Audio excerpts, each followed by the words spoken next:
agora de um técnico que não tem arranhão algum, mas nenhumzinho, mas nem não desamassa nem a camisa dele mais, que é o Tite. O Flamengo começou até.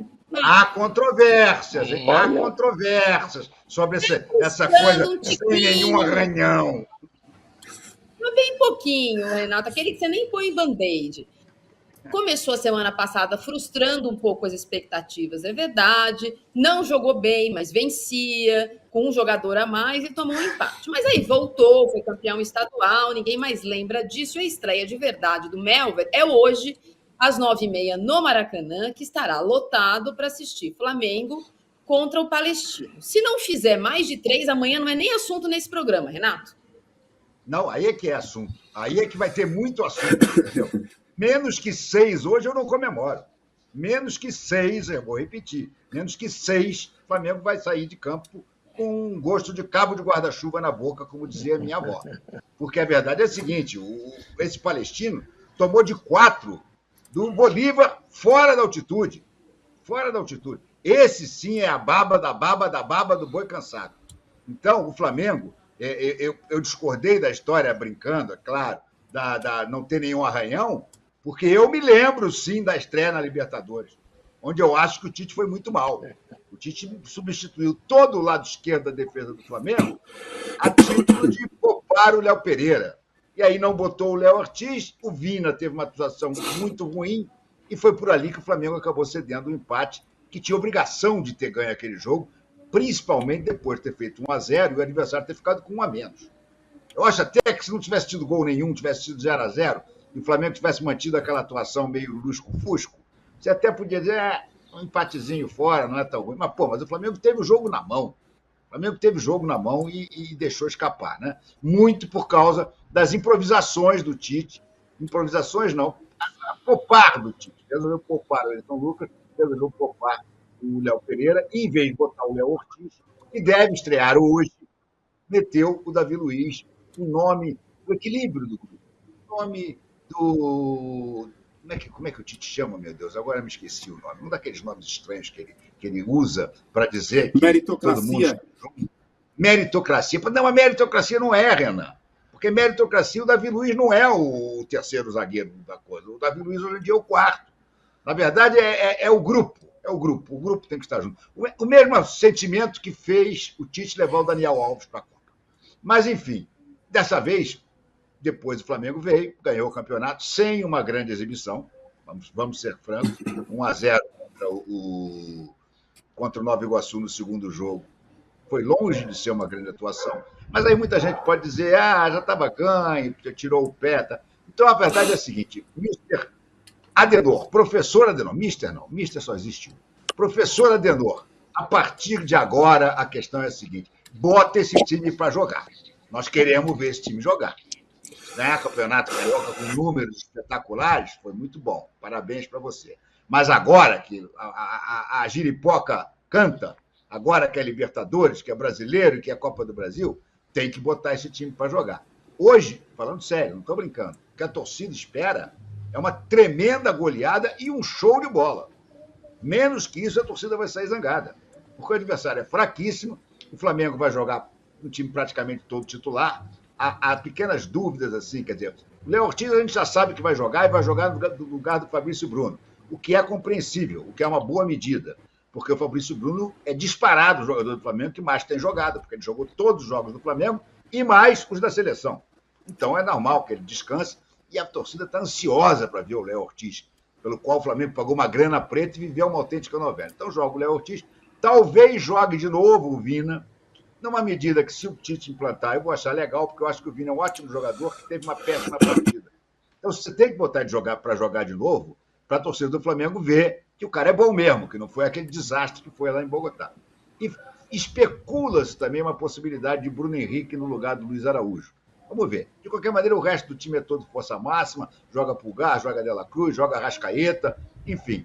Espera-se, no mínimo, uma goleada e, com certeza, um show de bola. Caso contrário, o professor Adenor, aquele que não tem um arranhão, já vai sair com um risco no capacete. Assim, alô, professor, bota esse time para jogar, meu caro, vamos lá.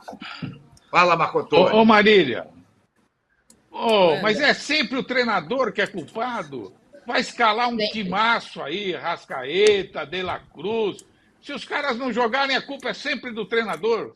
Pô, tem que cobrar jogador, né? Acho que aqui a gente cobra muito treinador e pouco jogador no futebol brasileiro. O time do Flamengo não precisa nem de treinador, escala o time e bota lá, os caras têm que jogar. Ainda mais contra o adversário fraco. Não pode ser tudo em cima. A gente valoriza demais. Quando ganha, quando perde. O time do Flamengo, Renato, a gente senta lá, o time tem que ganhar. Tem muita gente não é assim, boa. Não, Marco Antônio. Não depende não é do assim, treinador, não. depende do jogador jogar, pô. Não. Depende de treinador, sim, porque a gente viu o que o Paulo Souza não, esse já tinha feito. O que Vitor Pereira e São Paulo fizeram com esse time no ano passado. Eles destruíram esse time. Destruíram com o maldito futebol totó posicional. Fica paradinho aqui, espera a bola chegar. Quem lança é o zagueiro. Vamos lá, não sai daí não. É aí que a bola chega. Destruíram o Flamengo. O Tite também é simpático ao jogo posicional, é bom que você ressalte, mas ele é menos radical. Então ele permite que o Arrascaeta vá para a esquerda, vá para a direita, tenha liberdade. O Bruno Henrique entre na direita, mas daqui a pouco esteja na esquerda. Isso é o mínimo que se pede, porque essa é a característica do elenco. Claro que no ano passado os jogadores tiveram culpa também, Marco. Não estou dizendo que foi só os técnicos, não. Mas os técnicos tiveram um papel preponderante. Tanto que o Tite chegou, deu uma arrumada e o time começou a ganhar de novo. Então, e mesmo no começo da ruim de um dia para o outro. Então o Tite não vai ficar, não entender de jogo, não entender da tática, não saber qual a qualidade dos jogadores do Flamengo, as características, mas de repente um jogo para o outro, de um dia para o outro muda tudo. Por isso que eu acho, tem muito jogo. Quem não ganha é o jogador, não é o treinador, não. Não é só isso, Marco Antônio. Por exemplo, vou dar outro exemplo para você. Fla-Flu, segundo jogo. Primeiro jogo, o Flamengo jogou muito bem, sufocou o Fluminense, ficou lá em cima, 2-0 e foi pouco. Segundo jogo, instrução do Tite. Vamos esperar eles. Nós estamos com a vantagem do 2-0. Por que a gente vai repetir aquele sufoco que deu tão certo? Não, isso não. Vamos ficar lá atrás. O Flamengo foi um time borocochô. Garantiu o 0-0, mas foi um time borocochô. Então, o treinador, não foram os jogadores que resolveram. Não, agora nós não vamos pressionar. No primeiro jogo a gente pressionou e arrebentou a boca do balão. Mas no segundo nós não vamos pressionar. Porque nós estamos com 2-0, nós vamos ficar lá atrás. Isso o jogador não decide sozinho, Marco. Isso quem instrui é o treinador. E mesmo no começo do campeonato, né, Renato? A gente chegou a falar bastante aqui que o Tite mesmo estava escalando errado o De La Cruz. E o De La Cruz não estava rendendo, começou até a ter uma leve cobrança aí, porque tinha que jogar o Gerson de qualquer jeito, então ele estava deslocando o De La Cruz lá para jogar de externo, como é que é? Externo desequilibrante. Que ele não é. Então, daí quando o Gerson machucou, ele posicionou junto do Arrascaeta e do Eric, o De La Cruz, e aí sim colocou o Luiz Araújo aberto na direita, o time melhorou muito. Mas quem sabe se o Gerson não tivesse machucado, ele estaria batendo cabeça até hoje para colocar todo mundo dentro do campo, né? Nesse sentido, eu concordo que é responsabilidade toda do treinador. E você está perfeito no seu exemplo, Renan, porque ele não somente ele fez isso, de botar o De La Cruz como ala pela direita e manter o Gerson como segundo volante, como ele defendeu essa decisão dele em entrevista coletiva, falando explicitamente a seguinte frase, literalmente, De La Cruz é muito mais Arrascaeta, Gerson é muito mais Pulgar. Ou seja, ali estava claro que para ele o meio-campo era Pulgar, Gerson e Arrascaeta com o De La Cruz fazendo o ala pela direita, a lá Everton Ribeiro. Ele foi salvo. Tem muita gente que diz que Papai do Céu é rubro-negro, né? Mas enfim, isso aí eu acho que é um certo exagero. Mas Papai do Céu resolveu dar uma ajuda e disse assim, Gerson, vamos fazer uma cirurgia aqui que não é grave, fica tranquilo, tá? Mas você vai sair do time. No que saiu do time, o Tite encontrou o meio-campo. O Tite encontrou o meio-campo quando o Gerson saiu do time por questões médicas, por a questão da cirurgia no rim. E vou dizer mais, agora o Tite não consegue mais voltar com o meio-campo que ele queria. Quando o Gerson voltar agora, ele provavelmente vai ser o ala pela direita no lugar do Luiz Araújo. Agora, tirar o De La Cruz da posição em que ele se encontrou, e que não foi novidade nenhuma, hein? Não, o De La Cruz sempre jogou assim no River Plate. Claro que o De La Cruz é um jogador... Na seleção uruguaia também, ele só joga assim. Também. É exatamente isso, entendeu? Então, embora eu concorde com o Marco, que às vezes os jogadores também jogam mal e a culpa não é só do treinador, mas o Tite andou pisando na bola assim. E foi salvo pela cirurgia do Gerson. Então, eu acho Coitado que o Tite do não tem Tite. muita solução. Coitado do Tite. Por quê? O que a gente teve de 2019 Vai apanhar o ano cá, inteiro. O que a gente teve de 2019 para cá, senhoras e senhores, o Flamengo só perdeu por causa dos seus treinadores. O que o Flamengo não ganhou, ele não ganhou, não é porque os jogadores jogaram mal, ou estavam assim, ou assado, nem no caso do Andrés Pereira. O problema sempre foram os técnicos. O Flamengo tem 1 ponto ganho, está no grupo E. O líder do grupo E é o Bolívar, que na estreia, como disse o Renato, venceu o Palestino fora de casa, no Chile, por 4-0. É verdade que o Palestino perdeu um jogador no primeiro tempo e foi um passeio do Bolívar. A questão é a seguinte: espera-se que esse Bolívar, que já se classificou o ano passado no grupo do Palmeiras em segundo, mas perdeu a primeira colocação no último jogo só, até ali o Palmeiras ainda estava em segundo, seja o concorrente do Flamengo este ano. E ele já ganhou 3 pontos fora de casa.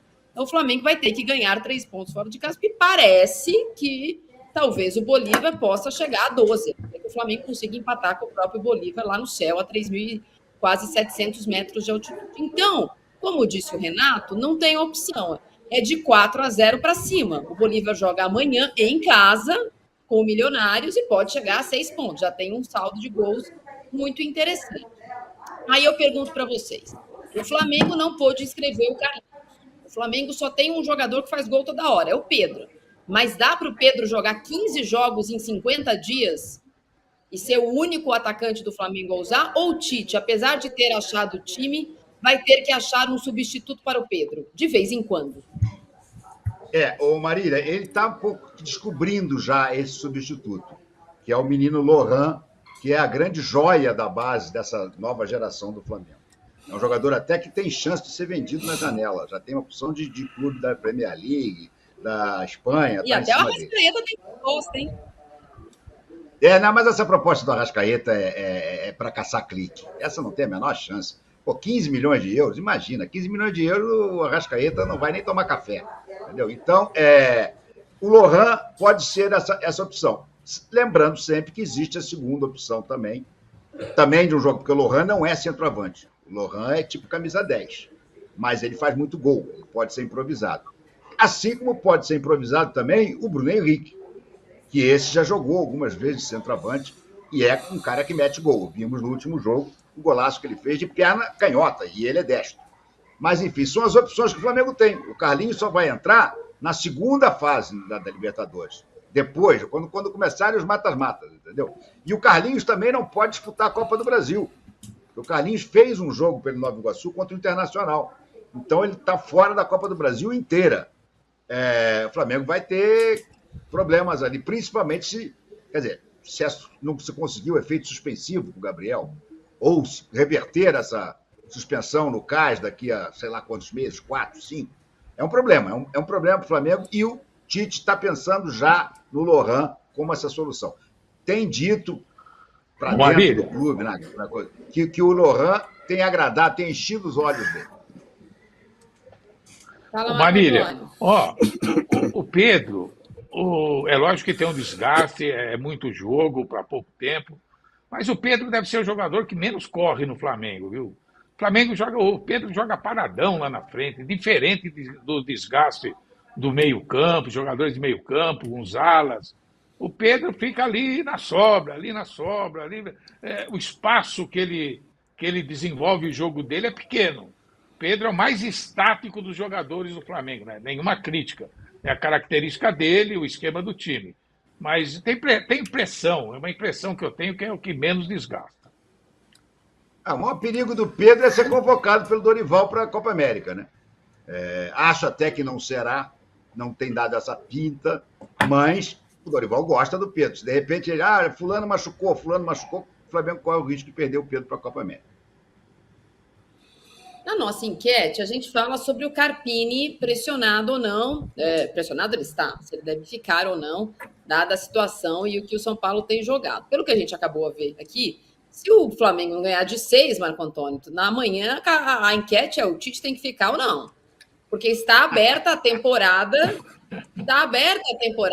do favoritaço. Porque não, sem brincadeira, o Flamengo é o favoritaço e tem tudo para, entre aspas, amedrontar todos os seus concorrentes no jogo de hoje. É o jogo para o Flamengo mostrar suas credenciais nessa Libertadores. O Flamengo, o ano passado, foi eliminado de uma forma incrível, né, para o Olímpia, e foi campeão em 2022 com o Dorival, é verdade, mas este ano, com o Tite, acho que a gente volta a um patamar de o Flamengo contra a Rapa. E eu não estou brincando nem exagerando. O fato do desenho do Tite no Flamengo, que hoje completa exatamente 6 meses de Flamengo, é que é um começo com muito altos e baixos, tem 3-0 em cima do Palmeiras, mas também tem 3-0 tomado do Galo, termina o campeonato perdendo para o São Paulo. Não é um começo, uma fotografia estável, mas 2024, com estaduais, é verdade, é um começo muito promissor. E quem olha para o Flamengo e vê essa quantidade de jogadores, é impossível qualquer jornalista da América do Sul não apontar o malvadão, o Melved, como grande favorito. E se o Flamengo começar a empilhar as vitórias em seguida, o Tite ainda pode tirar do Paulo Souza essas estatísticas que o Renato não consegue lidar, porque é o Paulo Souza o dono da melhor campanha na fase de grupos da história do Flamengo. Então, o Tite não tem só que ganhar, Marco Antônio. O Tite tem que ganhar e tirar o Paulo Souza da história do Flamengo. O que mostra que o Paulo Souza foi injustiçado. Né? O Flamengo os críticos do Paulo Souza. Grande ele não pode mais tirar. Ele não pode mais tirar, Marília, porque ele empatou no primeiro jogo. Ele não vai conseguir chegar aos 16 pontos. Não, aquele ano foram 16 pontos. Foram 16. Tá bom, tá a diferença pode ser o saldo de gols. Igualar. Pode igualar e ganhar no saldo de gols. Por isso que é de 6 para 5. Só não vê quem não quer, né? O Tite deu uma estabilidade para o Flamengo. Deu uma organização, os jogadores estão à vontade, o time sabe o que faz. Não vejo problema para o Tite, não. Acho que vai bem. Pode ganhar de 3-0, que ele não cai, não. Nem o Renato vai reclamar tanto. O Arrascaeta perdeu o pênalti, Pedro perdeu gol cara a cara, tudo nos conta. Conta se o time não botar 6, tá bom? Queremos 6. Já ouvi isso na arquibancada. Queremos 6, queremos 6, queremos 6. E o Andrade fez o 6º gol e valeu como um título aquele 6º gol. Eu ontem em Itaquera escutei em Itaquera ontem escutei queremos 4 e saiu. Foi de 4. Saiu. Com facilidade, assim, com tranquilidade, serenidade e equilíbrio. Thiago Braga, amanhã não preciso nem mandar roteiro, você já sabe.